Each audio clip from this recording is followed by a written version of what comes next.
Mes frères, mes sœurs et mes amis, bonjour à tous. Voilà, j'espère que vous allez tous bien. Voilà, que vous êtes en bonne santé et surtout que vous continuez de garder le bon de peau de la foi. Gloire au Seigneur. Bon, aujourd'hui, je vous invite à lire quelques versets de ce premier chapitre de première épître de Jean. Première épître de Jean, chapitre 1er. Voilà. Alors, on peut commencer déjà à lire le premier verset, qui est très intéressant. Ce qui était dès le commencement, ce que nous avons entendu, ce que nous avons vu de nos yeux, ce que nous avons contemplé et que nos mains ont touché concernant la parole de vie. Amen. Gloire au Seigneur. En quelques mots, voilà un petit résumé de ce que nous appelons être témoin. Voilà. Et donner aussi un témoignage de ce que nous avons vécu. Gloire au Seigneur. Vous savez, quand on prêche la parole de Dieu, quand on annonce la bonne nouvelle, n'est-ce pas, ce n'est pas quelque chose que quelqu'un nous aurait raconté, n'est-ce pas, mais c'est une expérience personnelle. Nous avons vécu cela. Amen. Quand on parle du salut, c'est pas une histoire de quelqu'un qui est raconté, c'est notre propre histoire. Chacun d'entre nous a sa propre expérience, son propre vécu. Gloire au Seigneur. Quand on veut donner témoignage de miracles, de prodiges que nous avons vus, que nous avons même palpé, gloire au Seigneur, c'est quelque chose que nous avons vu nous-mêmes. C'est une expérience personnelle. Gloire au Seigneur. C'est ce qui change le discours. Gloire au Seigneur. Aujourd'hui, l'invitation de Dieu à nous tous, c'est que nous ayons un vécu personnel de cet appel spirituel. Amen.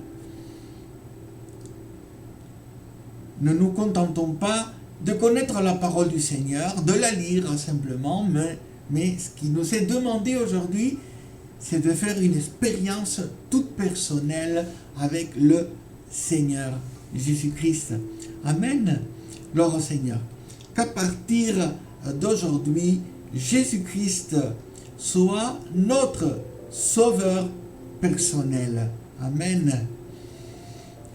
Le verset 2 nous dit « Car la vie a été manifestée et nous l'avons vue et nous lui rendons témoignage et nous vous annonçons la vie éternelle qui était auprès du Père et qui nous a été manifestée.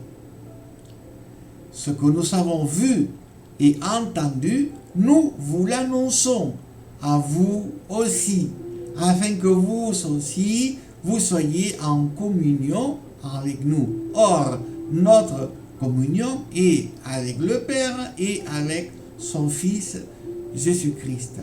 Nous écrivons ces choses afin que notre joie soit parfaite.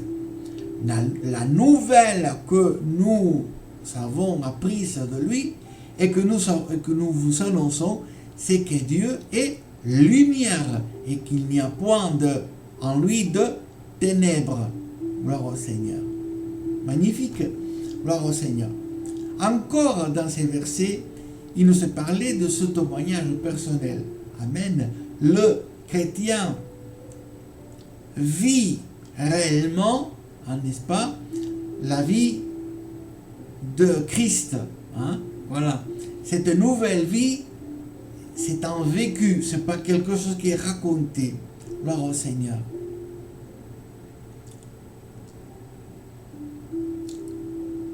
Je pourrais aussi, à mon tour, vous rappeler combien le Seigneur est merveilleux.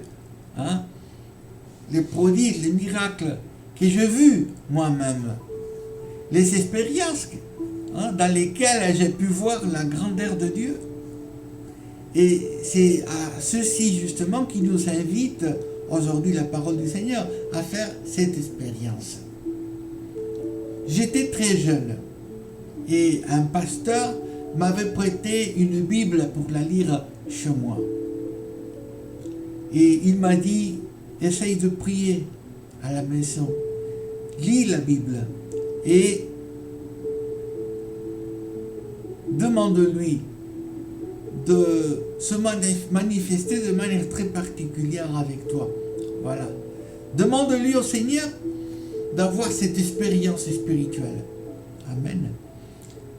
C'est ce jour-là même que je ressentis d'une façon merveilleuse la présence de Dieu dans ma vie. Amen. Quand j'allais à l'église, ces gens-là me racontaient ce qu'ils ressentaient en eux quand la présence de Dieu se manifestait dans leur vie. Il y avait une joie, une paix, il y avait quelque chose de formidable qui s'est passé chez eux. Voilà. Mais à partir de ce jour, c'était chez moi. Je commençais aussi à avoir la joie de l'esprit dans ma vie. Les ténèbres s'en allaient. Voilà, la peur, la crainte, tout ça, s'en allait de ma vie. Puis, je commençais à ressentir moi-même, n'est-ce pas, cette joie dans ma vie. La parole de Dieu, ici, nous dit dans le verset 5, Dieu est lumière, il n'y a point en lui de ténèbres. Voilà, ce qui est magnifique. Ça veut dire quoi cela? Ça veut dire que du moment où on décide de donner son cœur au Seigneur, il n'y aura point de ténèbres en nous. Il n'y aura en nous, n'est-ce pas, la moindre crainte, la moindre peur. Il y aura en nous l'assurance du salut, l'assurance que la présence de Dieu nous accompagne jour et nuit. Amen. Et on se sentira plus seul. On aura cette confiance que le Seigneur nous accompagne tout au long de notre vie. Que son nom soit glorifié. Amen. On va continuer de lire ces versets. Voilà. Si nous disons que nous sommes en communion avec lui et que nous marchions dans les ténèbres, nous mentons. Voilà. Il faut faire la part des choses, il faut aller dans la vérité. Voilà. Si nous, nous avons communion avec lui, si nous marchions dans les ténèbres, nous mentons. Voilà. Et nous ne pratiquons pas la vérité. Si nous marchons dans la lumière comme lui, comme il est lui-même dans la lumière, nous sommes mutuellement en communion et le sang de Jésus, son Fils, nous purifie de tout péché. Si nous disons que nous n'avons pas de péché, nous nous séduisons nous-mêmes et la vérité n'est point en nous. Si nous confessons nos péchés, il est fidèle et juste pour nous pardonner et pour nous purifier de toute iniquité. Si nous disons que nous n'avons pas péché, nous le faisons menteur et sa parole n'est point en nous. Gloire au Seigneur. Donc, à partir du verset 6, n'est-ce pas? C'est un moment de vérité pour nous tous. C'est un moment de sincérité. C'est un moment où on ne peut plus cacher nos vies, nos misères, nos péchés, nos manquements. Tout ça, on ne peut plus les cacher. On ne peut pas dire au Seigneur, je n'ai pas de péché. Non. Il faut être vrai, sincère, humble, voilà, et reconnaître notre situation devant le Seigneur. Seigneur, je n'ai grand besoin de toi. Je sais que tu es amour, voilà. C'est ta parole qui déclare que tu es amour, que tu es mort à la croix du Calvaire pour moi. C'est ta parole aussi qui me déclare que si je marche dans cette communion avec toi, si je confesse mes péchés, mes manquements et mes fautes, le sang de Jésus va me purifier de tout péché. Gloire au Seigneur. Amen. Aujourd'hui, c'est une invitation pour nous tous que de nous présenter devant le Seigneur, de reconnaître notre petitesse, de reconnaître tous nos manquements. Voilà. Seigneur, je suis un pécheur. Je suis quelqu'un qui a besoin de toi. Je ne veux plus vivre dans les ténèbres. Je ne veux plus vivre dans cette insécurité continuelle avec les craintes, avec cette peur, avec des pensées noires dans ma vie. Mais je veux aujourd'hui, avec toute sincérité, te donner tout mon cœur. Amen. Que le Seigneur vous bénisse, n'est-ce pas? Qu'il continue d'agir en vous. Amen. Je vous demanderai aussi, évidemment, de prier pour l'œuvre du Seigneur, pour ce pasteur qui vous annonce aujourd'hui la parole. Amen. Comme vous savez, nous travaillons au nord de l'Espagne. On est un petit groupe protestant parmi d'autres dans cette région de la Rioja, n'est-ce pas?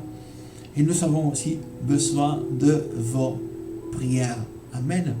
Voilà, si vous avez envie de nous partager vos expériences, si vous avez envie aussi de nous envoyer vos requêtes de prière, faites-le, je vous laisserai évidemment notre courrier. Amen. Comme cela, vous pouvez nous faire part de vos prières.